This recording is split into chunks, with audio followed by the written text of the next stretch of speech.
Di video kali ini kita akan membahas laptop tipis yang super powerful karena laptop tipis yang satu ini nggak pakai prosesor seri U atau ultra low power, tapi pakai prosesor seri H high performance yang biasanya digunakan di laptop gaming. Dan perkenalkan, ini adalah Lenovo Yoga Slim 7i Pro. Laptop tipis biasanya performanya dibikin seefisien mungkin. Karena laptop tipis harus ringan dan harus hemat daya karena segmentasinya untuk pengguna yang mobilitasnya tinggi. Tapi karena faktor efisiennya tadi, jadi performanya biasanya nggak sekenceng laptop gaming. Tapi sekarang banyak banget laptop tipis yang udah pakai prosesor seri H, high performance, yang biasanya digunakan di laptop gaming. Contohnya ya Lenovo Yoga Slim 7i Pro ini. Dia udah pakai prosesor Intel Core i7 11370H high performance dengan 4 core 8 thread. Fabrikasinya 10 nanometer Superfin dengan boost clock sampai 4,8 GHz. Kenceng banget untuk sebuah laptop tipis, dan dia memiliki 12 MB Intel Smart Case dan TDP-nya ada di 35 watt, bukan yang 15 watts. Dan untuk IGP atau Integrated Graphics Card-nya dia juga udah pakai Intel Iris Xe Graphics. Ya, emang dia nggak pakai Intel H45 atau yang 45 watt TDP-nya, tapi setidaknya 35 watt, nggak seri U yang 15 watt. Jadi selisih dayanya itu 20 watt. 2 kali lebih gitu selisihnya. Terus untuk memori RAM dia juga langsung pakai 16 GB dual channel LPDDR4X dengan speed yang juga kenceng 4266 MHz. Memang dia nggak bisa di-upgrade karena tipe LP atau low power, tapi karena udah 16 GB, udah kenceng juga, udah dual channel, jadi nggak ada masalah. Untuk storage juga nggak dikasih yang nanggung, langsung dikasih SSD M.2 NVMe dengan kapasitas 1 TB, bukan yang 512 GB, dan speednya juga udah kenceng, lebih dari 3000 Mbps. Selain itu, dia juga masih dikasih dedicated graphic card. Jadi kan tadi ada IGP-nya dengan Iris Xe Graphics, tapi juga masih ada dedicated graphic card-nya dengan Nvidia MX 450. Jadi yang buat biasanya ngeluhin performa laptop tipis di Lenovo Yoga Slim 7i Pro ini harusnya kenceng ya, karena dia udah pakai Intel 11370H ditandemkan dengan Nvidia MX 450. Tapi nanti kita akan lihat di bagian tes performanya. Sekarang kita bahas untuk dimensinya dulu. Bobot Lenovo Yoga Slim 7i Pro ini cuma 1,3 kg dan ketebalannya cuma 1,69 cm.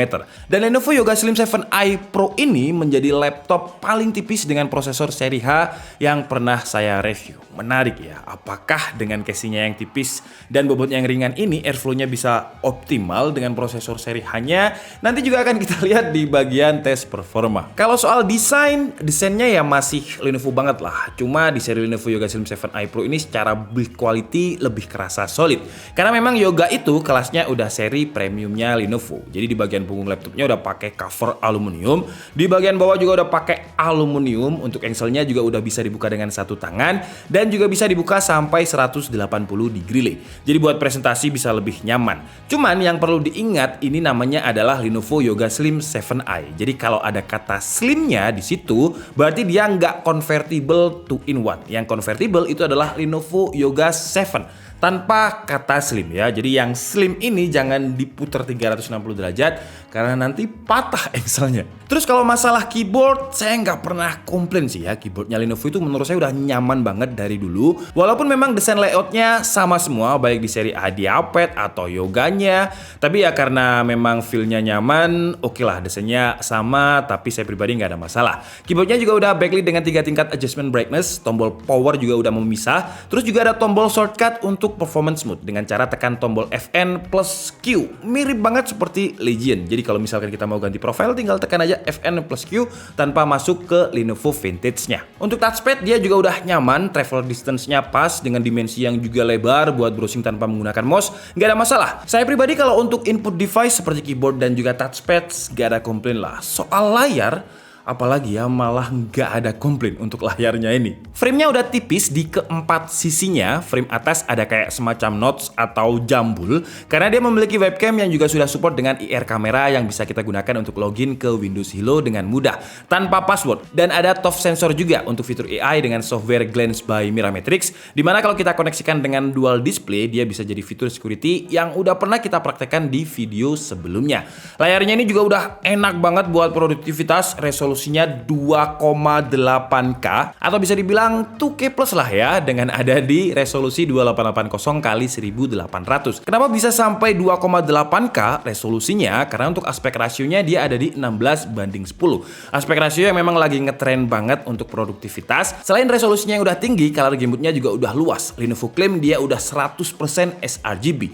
Tapi ketika kita cek pakai alat kalibrasi, dia ada di 99% sRGB. Ya selisih 1% sRGB aja masih nyaman, dan kalau misalkan kalian kalibrasi ulang itu bisa nyentuh 100% sRGB. Terus yang menarik lagi, layarnya ini memiliki refresh rate 90 Hz. Padahal ini bukan laptop gaming, laptop produktivitas, dia nggak pakai 60 Hz. Jadi kalau bosan kerja terus pengen main game kompetitif seperti Valorant, walaupun nggak 144 Hz, tapi paling nggak dia akan lebih responsif ketimbang pakai layar 60 Hz. Terus buat yang suka laptopan berjam-jam, seharian, dia juga udah punya Eye Comfort dengan sertifikasi dari TÜ Finland dengan low blue light filter dan juga eye safe display, biar mata kita itu nggak gampang lelah ya kalau misalkan kita kerjanya WFH liatin laptop terus, jadi nggak gampang silinder gitu matanya. Dari sisi konektivitas, Lenovo juga nggak tanggung-tanggung. Untuk Wi-Fi-nya dia udah pakai Wi-Fi 6 dengan Bluetooth versi 5.1, dan dia juga udah punya 2 USB-C yang support dengan Thunderbolt 4. 2 buah ya, nggak satu. 2 buah USB-C yang support dengan Thunderbolt 4 yang bisa kalian koneksikan dengan layar 8K atau 2 layar 4K, dan sisanya Thunderbolt satunya bisa kalian koneksikan dengan eGPU karena mungkin kalian butuh tambahan ekstra untuk GPU rendernya. Terus kalau untuk port lain, dia ada audio jack dan 1 buah USB 3.2 Gen 1. Terus untuk baterai, dia memiliki kapasitas yang cukup gede untuk sebuah laptop tipis dengan 61 Wh, dan power adapternya juga gede. Biasanya laptop tipis itu 65 watt, tapi Lenovo Yoga Slim 7i Pro ini 95 watt. Jadi untuk waktu pengecasannya lumayan cepat, dengan 0 ke 100%. Dia hanya butuh waktu sekitar 100 menit, nggak nyampe 2 jam. Untuk daya tahan baterainya juga, kalau orang Jaksel ngomong itu surprisingly awet banget.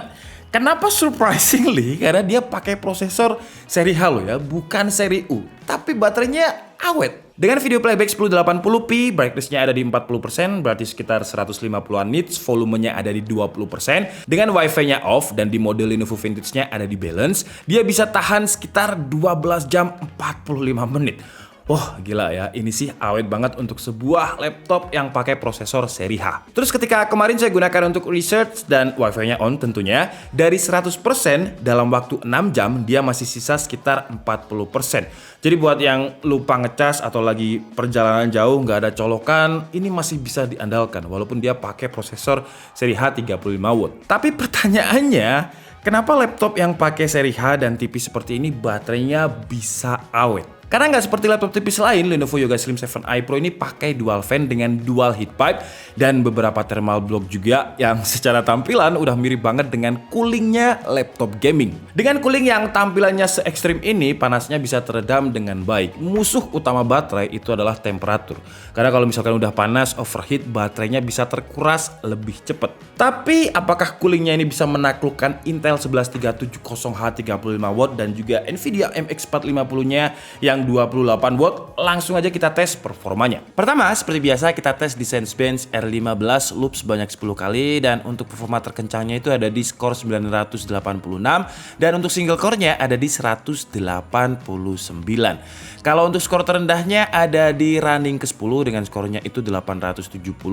Jadi setelah running ketiga, performanya itu akan stabil di kisaran 850-an poin. Kalau untuk suhu temperaturnya seperti biasa, karena ini Sensebench R15 jadi memang full load banget untuk CPU-nya. Jadi untuk maksimumnya ada di 97 derajat Celcius. Cuman kayak nyolong-nyolong aja seperti biasa, dan untuk average-nya ada di 83 derajat Celcius. Lanjut ke skenario kedua, di Lenovo Vintage-nya ada di balance dan laptopnya juga tidak dicas atau unplug-in. Dan untuk single core-nya yang menarik malah lebih tinggi ya, skornya 192 CB, dan untuk multicore-nya turun memang dengan skor tertingginya ada di 797 poin. Dan sama seperti di mode best performance tadi, setelah running ketiga juga dia akan stabil di kisaran 680-an poin. Kalau untuk suhu temperaturnya di skenario yang kedua ini average-nya ada di 65 derajat Celcius dan maksimumnya ada di 93 derajat Celcius. Lanjut ke tes editing menggunakan Adobe Premiere Pro dan juga template-nya Mas Anjas yang memang biasanya kita gunakan untuk rendering benchmark, ekspor di YouTube 1080p. Lenovo Yoga Slim 7i Pro mampu merender dengan durasi waktu 2 menit 18 detik, cepat banget untuk sebuah laptop tipis. Dan untuk suhu temperaturnya average-nya memang ada di 60 derajat Celcius, tapi di Premiere Pro dia juga bisa nyolong-nyolong dengan maksimum temperaturnya ada di 92 derajat Celcius. Lanjut ke tes Blender menggunakan template BMW. Pertama kita coba untuk CPU render dan hasilnya dia mampu merender dengan durasi waktu 6 menit 56 detik. Dan untuk suhu temperaturnya di Blender dengan CPU render ini lumayan hangat ya, dengan stabil di kisaran 80 sampai 90 derajat Celcius dengan average boost clock yang stabil tapi di kisaran 4 GHz. Terus untuk GPU rendernya dia mampu merender dengan durasi waktu 8 menit 8 detik. Untuk suhu GPU-nya ketika tes Blender dengan GPU render ini ada di average 65 derajat Celcius. Lanjut ke tes gaming, walaupun Lenovo Yoga Slim 7i Pro ini bukan laptop gaming, tapi pasti kalian tanya kalau digunakan untuk gaming seperti apa. Kita coba dulu di game Valorant, dan di game Valorant ini yang menarik kita gunakan settingan bawaan laptopnya. Jadi 2,8K dengan grafiknya itu ada di high, rata kanan, dan hasilnya kalau kalian lihat FPS-nya itu masih sangat playable untuk dimainkan di kisaran 70 sampai 80 FPS. Bahkan juga kadang kalau misalkan scene-nya tenang, nggak terlalu banyak frame, dia bisa tembus 100 FPS. Sekali lagi ya, ini resolusinya bukan Full HD tapi 2,8K. Lanjut ke Genshin Impact, saya coba juga untuk settingan 2,8K 2880 x 1800 dengan grafik kualitinya high, FPS-nya ada di 60, dan hasilnya dia juga masih playable untuk dimainkan loh. Gila ya, 2,8K tapi dia ada di kisaran 30, stabilnya itu di kisaran 40 FPS. Kalau misalkan kalian pengen FPS lebih ya tinggal turunin aja ke resolusi Full HD. Lanjut ke game AAA yaitu Assassin's Valhalla. Kalau game-game tadi saya pakai 2,8K tapi di Assassin's Valhalla ini saya pakai settingan resolusi HD 1280 x 768 dengan grafik kualitinya ada di low. Dan hasilnya dia mendapatkan average FPS 40, ya masih playable untuk dimainkan lah ya. Cuman kita harus mengorbankan resolusinya yang diturunkan ke XD. Dan setelah tes benchmark sebanyak itu tadi, sekarang saya coba FLIR untuk suhu permukaannya. Dan hasilnya di bagian exhaust di bagian belakang itu lumayan hangat ya, dengan kisaran 52 derajat Celcius. Tapi untuk suhu permukaan keyboard yang biasanya kita gunakan untuk ngetik dan juga bermain game ada di kisaran 41 sampai 43 derajat Celcius. Ya lumayan hangat, tapi ini kan ketika udah stressful banget ya kita ngetesnya. Tapi kalau misalkan kalian gunakan untuk editing Premiere Pro, seharusnya sih suhunya bakalan lebih dingin dari ini. Oke guys, jadi mungkin cukup segitu aja video review dari Lenovo Yoga Slim 7i Pro kali ini. Untuk harganya, harga SRP ya, dia dibanderol dengan harga 19.999.000. Dan seperti biasa, Lenovo sudah include dengan Windows 10 dan juga Office 2019 dan juga Premium Care dan juga ADP. Apa itu ADP? Accidental Damage Protection. Jadi kalau misalkan suatu saat laptop ini jatuh, terkena air, terbakar tanpa sengaja, human error, salah kalian, Lenovo masih mengcover 100%. Dan sekarang ADP Lenovo itu bukan 2 tahun, 3 tahun ya. Bayangkan 3 tahun kesalahan kalian sendiri Lenovo masih mau mengcover. Menurut saya itu saking pedenya dengan build quality-nya mungkin ya. Jadi 3 tahun gas lah. Memang kalau dari segi nominal ya, dia terdengar mahal. Kalau misalkan anak yang suka gaming pasti langsung komen di bawah, ya mending Legion lah, mending laptop gaming lah, mending IdeaPad gaming lah. Tapi tidak semua orang di dunia ini gamers. Kalian lupa? Apakah kalian lupa kalau di dunia ini juga ada pebisnis, ada wira swasta, ada pengusaha yang mereka mobilitasnya tinggi. Kalau pakai laptop gaming, kasihan ya para pebisnis yang mobilitasnya tinggi ini kalau pakai Legion 2,5 kilo, waduh, otot-otot itu rasanya bakal kram. Nah buat saya pribadi yang penyuka laptop tipis, karena untuk render yang lebih cepat lagi saya udah punya PC. Kalau 2 tahun lalu laptop tipis itu yang penting baterainya awet lah, pokoknya bisa untuk ngetik udah enak lah. Tapi sekarang kalau mau render di depan klien pun ya hayu dengan Intel Core i7 11370-nya dan juga Nvidia MX 450-nya ini. Terus layarnya juga memiliki resolusi yang gede 2,8K dan 100% sRGB juga. Jadi gambar presentasi yang pengen saya saya tampilkan ke klien itu adalah warna dan juga gambar yang memang secara real yang pengen saya tampilkan ke klien gitu, mendekati aslinya gitu. Karena bayangkan ya kalau misalkan saya udah bikin di PC terus klien minta ketemuan di cafe, terus saya bawa laptop yang 45% NTSC gitu ya. Apapun yang dilihat klien itu, ini kok warnanya pudar. Nah, padahal bukan pudar warnanya ya, karena color gamut-nya kurang luas. Terus selain color gamut yang tinggi, refresh rate-nya juga kenceng untuk sebuah laptop produktivitas ya, bukan laptop gaming dengan 90 Hz. Terus untuk baterainya juga awet banget buat kalian yang mungkin sering mobile. Mobile di sini maksudnya bukan Mobile Legend ya, mobile berpindah-pindah gitu dari kota ke kota. Meeting dari kota ke kota atau bahkan keluar negeri yang naik pesawat itu bisa 20 jam dan pesawatnya lagi lampu mati. Biasanya di pesawat itu ada colokan nggak ya? Intinya kalau misalkan di pesawat nggak ada colokan, kalian masih bisa kerja di pesawat. Bisa menghabiskan waktu 20 jam itu tanpa nganggur ya. Di pesawat 20 jam itu nganggur banget. Terus dengan Thunderbolt 4-nya yang 2 biji ini, ketika di rumah butuh power lebih, dari eGPU bisa langsung colok aja. Kalau untuk kekurangannya menurut saya karena dia segmennya produktivitas yang laptop tipis ringan untuk mobile, tapi sayangnya dia tidak ada port untuk SD card. Karena saya pribadi ya banyak menggunakan kamera yang pakai full size SD card. Jadi kalau misalkan langsung colok itu kan biasanya lebih kenceng juga. Kalau pakai dongle itu biasanya ya terbatas di tergantung portnya juga untuk speednya. Ya nggak apa-apa lah ya, kita bisa pakai dongle tambahan yang mungkin speednya USB 3.0 jadi lebih kenceng, atau bisa pakai USB-C Thunderbolt-nya bisa lebih kenceng juga. Dan kekurangan lain adalah RAM-nya 16 GB. Memang cuman buat kalian yang suka oprek-oprek, suka upgrade, nggak bisa di-upgrade untuk RAM-nya. Tapi ya karena udah 16 GB LPDDR4 dan juga kenceng juga, ya nggak masalah. Oke, jadi mungkin cukup segitu aja video kita kali ini. Saya minta maaf kalau ada kesalahan dalam penyampaian informasi. Seperti biasa, kalian bisa mengkoreksinya di kolom komentar. Saya Dika Setiabudi and see you on the next video. Bye-bye.